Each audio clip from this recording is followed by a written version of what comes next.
Yeah. So story arc. Let's take this off for a minute.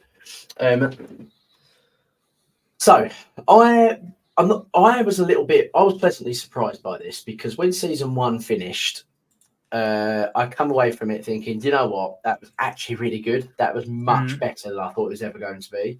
And it was up there with some of the best moments.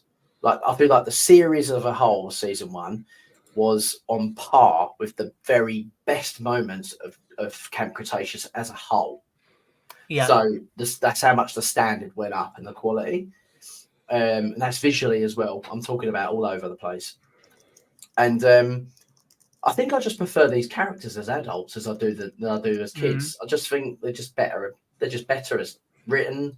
They're more relatable. I just don't really like the way they were kids. I think it just made it a little bit more unrealistic. And now, what they've done with the show is really good. And with this story arc of season two, I'm not gonna lie, I didn't see it coming. I didn't. Mm. See, I had a feeling that the boat was going to some sort of jungle aesthetic, but I was thinking more like I thought, are we actually going to get sauna now, or something like that? They were Yeah. going to go back to some ruins and past and stuff like that. I actually didn't want that though. No, me neither. You didn't want that, No. so we kind of, to some degree, I kind of got the hint, like where they were going with it, but I never in a million years would have guessed Africa. Never in a million years. Clearly, don't pay enough attention to the toy leagues, James. No, I don't. No, no, It's not good. my It's demographic. good. You don't want it ruined for you. Yeah. I didn't have a clue it was going to Africa at all. And I don't think I've been in a toy shop for about 3-4 months. And I don't know. I just kind of played, like I said, pleasantly surprised. We've got a lot of answers which I was hoping that we would get. And in fact, some of them a little bit sooner than I thought we would get them, which I was quite happy because we were able to then move on and see where the rest takes us, because the timeline is really catching up now. And there's obviously a lot of questions like, how do these gaps get filled? If the producers are planning on us to actually accept this as canon respectfully, which, the Camp Cretaceous, you can kind of take it and leave it. Whereas I think this one, the Chaos Theory, I think it's winning me over to almost accept it as a canon, because bringing characters in like Sayona really gives her story a backstory, a bit of groundwork, and you care for the character more than in Dominion because you see her. Do you know what I'm saying? And I love the fact that you got to see how Brooklyn's situation panned out and how. But let's let you guys talk and what your thoughts are of everything. Sorry, I've got roughly on then. Chris, do you want to go first again? No, if you popped on, you can go first on this one. Okay, so yeah, I mean, I think in terms of the story arc, it's interesting that it is really filling in that sort of narrative area between Fallen Kingdom and Dominion now. So obviously in Dominion, you get Lewis Dodgson reference that he's worked with Sayana Santos before, and this is kind of really building up to that now and sort of taking us on that journey to understand exactly what happened before. How did that relationship with Biosyn form, and what are all of those sorts of different intricacies of that? And equally, how did the world get to the point it was in, where Biosyn were then able to come along and get the soul collection rights that we see they've got in Dominion? So I think it's quite interesting in terms of fleshing out all of those different dinosaur encounters, but also giving us a flavor for the fact that actually there's other people making dinosaurs. Like the reason why there's so many animals out there isn't necessarily just because the animals from Lockwood Manor have gone out and they've bred and that's happened over time.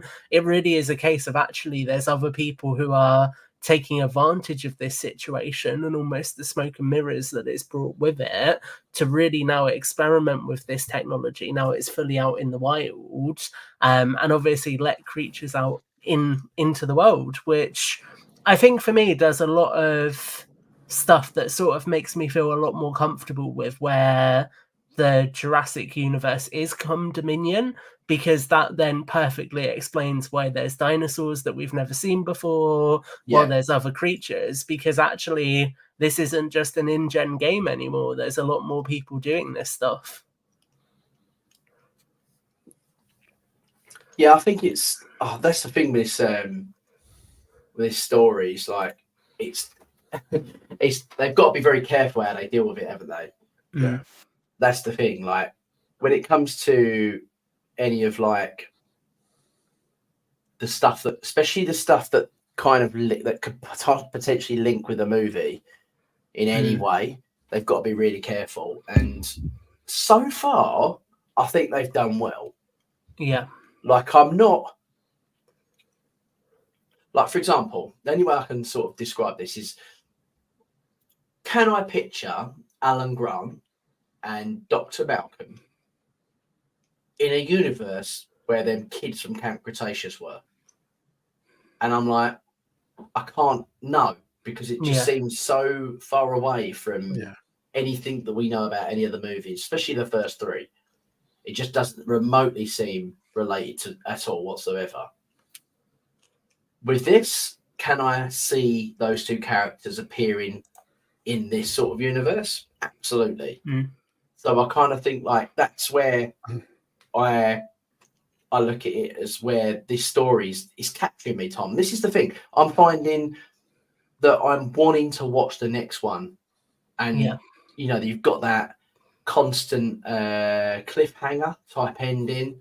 There's the story's good enough and mature enough to make me not go on my phone, not just have it on as a background. Do you know what I'm saying? Yeah. You I think can't you? Yeah, I was going to say, I think with tying into the films as well, right? They know where Dominion ends, so they kind of have the luxury of fleshing out the time before that, and they've already said that they're not going to go past the timeline of Dominion. So that kind of means that in terms of film connections, we don't have to worry about any kind of weird connections to Rebirth that's taking place so many years later, because actually it's naturally feeding into Dominion as it is. So that feels like it could potentially be a very nice end cap for the season. I do wonder, how many? Do you know how many seasons they're planning on to make? No idea. You don't know. They didn't say in that meeting, in that that interview you had. No. How was that, by the way, Tom? It was very cool. Very cool. I've had like the opportunity to do that at least 4 or 5 times. But the timelines have never lined up where I used to work full time. So now I'm freelance, I could actually make it work and sort of shift some work around it, which was really good. Yeah, no, it was good. I could tell, like, in you and Brad's voice how excited you were. It was cool. It's like it's old news for Brad because he's done it so many times at this point. But for me, I was like, yes, I finally made it. No, that's good. No, well done, mate. It was a nice listen on the podcast, actually. Yeah. And the thing is, right, as much as I know that it's not everybody's cup of tea, and even this series, I know a couple of the guys that obviously give it a go and it's still not their thing. Like, one thing you can't sort of take back from the producers is that I can tell that they care about it. Yeah. 100%. Like, they really do. And the fact that how nice that the producer spoke about Dishman coming in and doing Sayona again, just shows you how, like, I think that she's almost going to, it seemed like she had the same sort of love for the franchise, almost like Bryce did, that she wanted to do the game characters, and I can see her doing that as well, actually, on her future DLCs for like Evolution 3 or whatever. Evolution 3, I wouldn't be surprised if we get like the Biosyn future stuff now from that, actually, if I'm honest. I think all the InGen Masrani stuff's going to be in the past now, I reckon. Yeah. And we're going to get all that with Sayona being the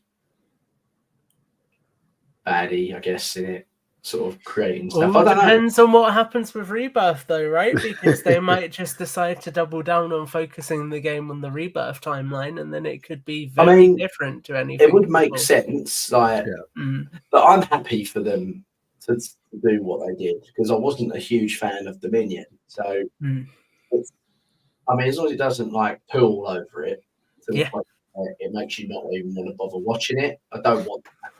I want them to, do it in a classy way. Yeah. They're going to change the story, sort of make it work. So it doesn't just completely retcon. You know what I mean? Yeah, 100%. So did you? Sorry, going to go back to Mike's text. He said that he liked the way that the sort of series had like the mystery. Yes. Yeah. The mystery a bit more. How did you guys find that element of it? Chris? I quite liked it. Like, as I say, like it was. I feel this, especially this season, has been totally different to anything we got in Camp Cretaceous. Not even just like in like it feeling like it's aiming at a bit of an older crowd. Like it didn't have as much of the kiddie stuff in it. I don't think in this season, but I think the story arc going all the way through it was really good, and I think it kept my anticipation throughout every single episode. Like I think I binged it within 2 days. So did I. Literally over 2 nights, I think I sat there and do it, and I was kind of pausing it in between to take these notes as well, which I think was a bit overkill after thinking about it. But after reading all this, yeah, Foul to prepare to foul. Well, yeah, well, I know the Monolophosaurus, that was actually episode 8. But yeah, I say really enjoyed the story arc. I really like what they did with Brooklyn. And I think that all the characters in general had a really, really good story arc. I even like what they did with Yaz and, oh my God, why can I not remember her name? Sammy. Because obviously they explained that relationship in the last season.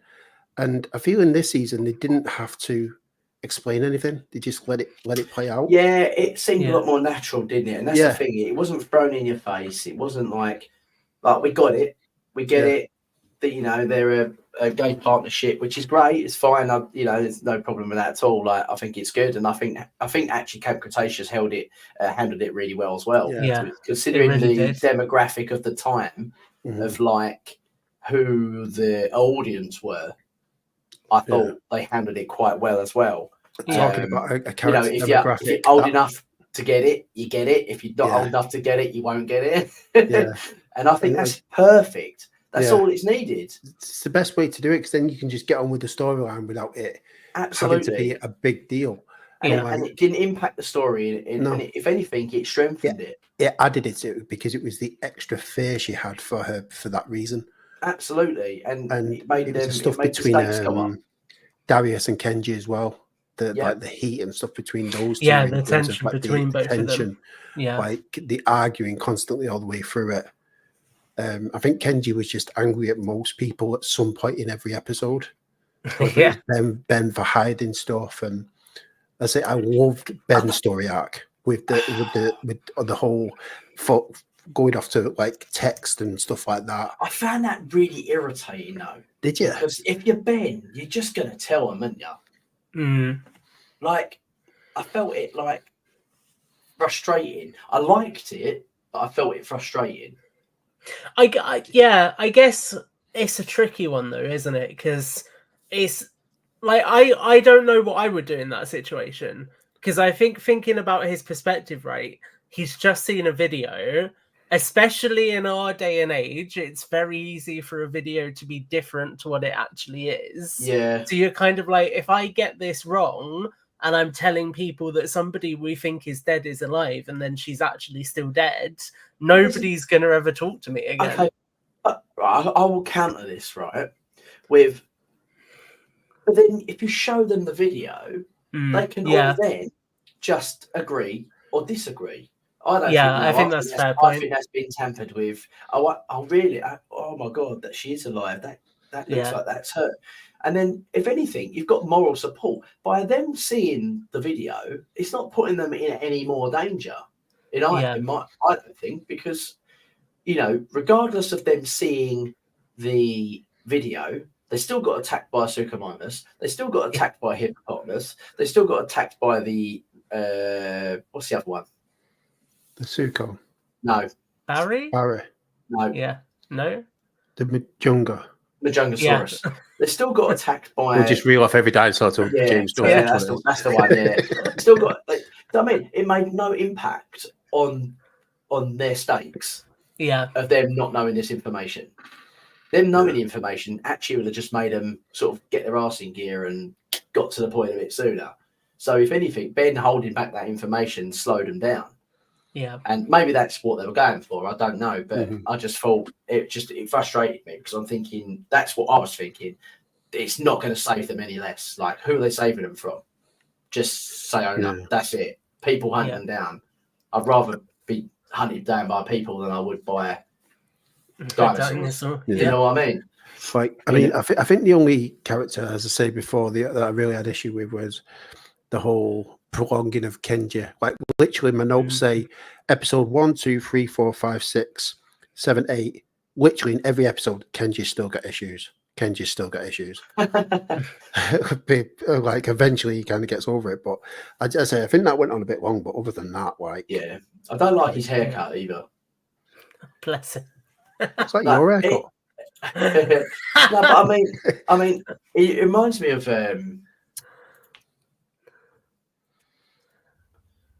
like Son.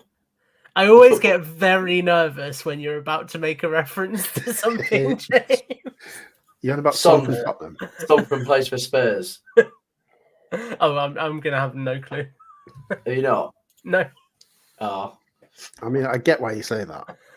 It reminds me of Son. Also, could be construed as being a little bit racist, but it's like. Thank God I have no clue. No, it's just because it's just the way his hair is. Like, he's Asian. Yeah, I get his hair. Yeah. Kenji's Asian, isn't he? Mm-hmm. Yeah, so it's not exactly racist, whereabouts is in it? Asia. Kenji's is Asian.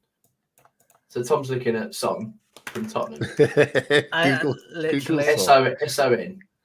Heung-min Son. I mean, yeah. He's got the same hairstyle. Similar. Whereas I thought, like, beforehand, he had like this proper cool little like quiff flick thing, and he's gone back to like some weird haircut. Lego hair.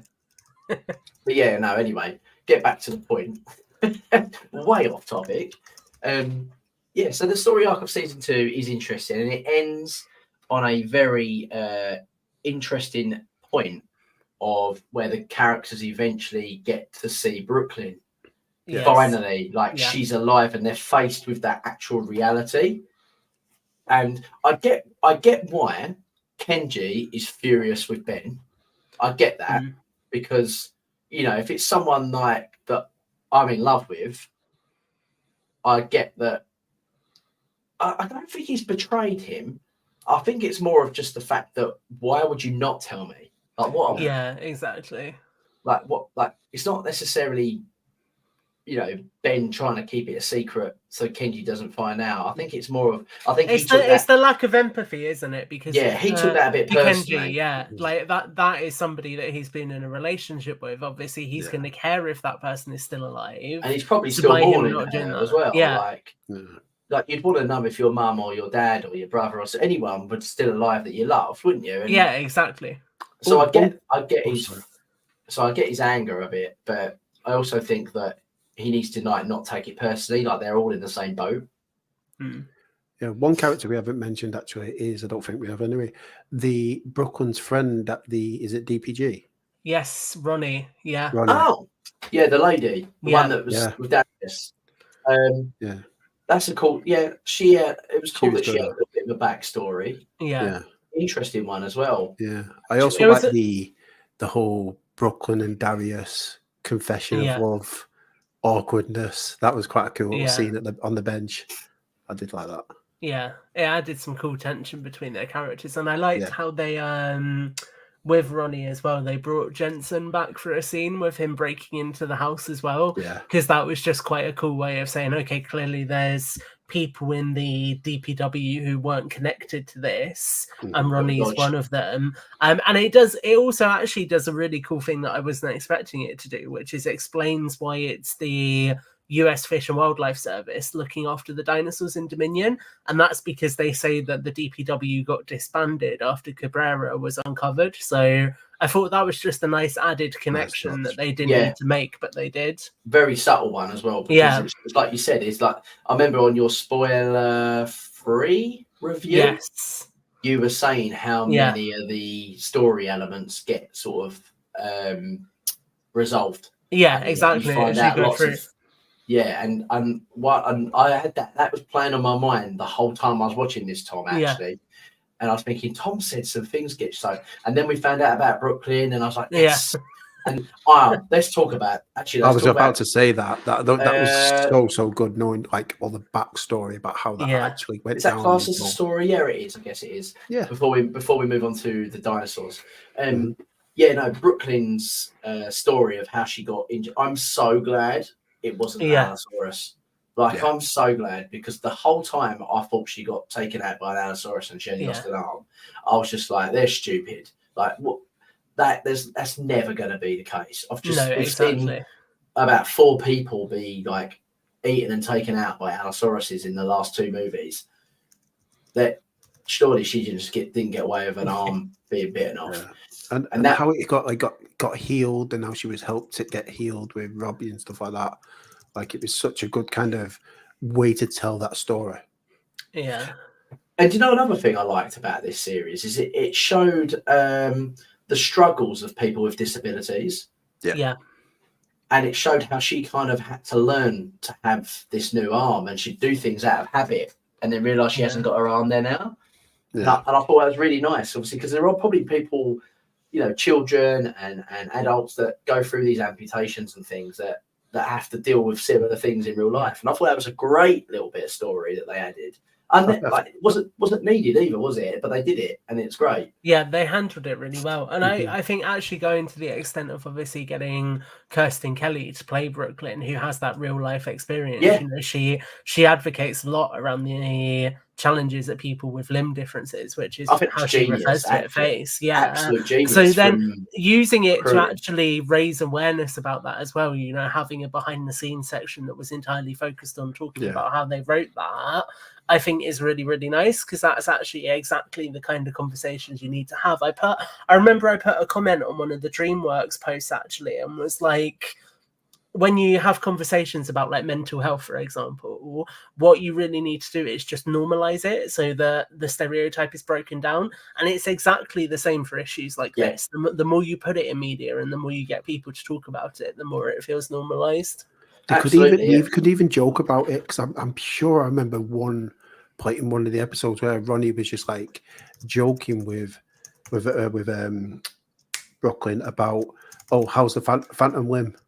Stuff like that. It was just like they just normalized it by joking about it along, like, in the episode, which was great. Yeah, definitely. I think it's good for everybody, because the more people are accustomed to it and seeing it, the more regular it becomes, and the less of an issue it is in society.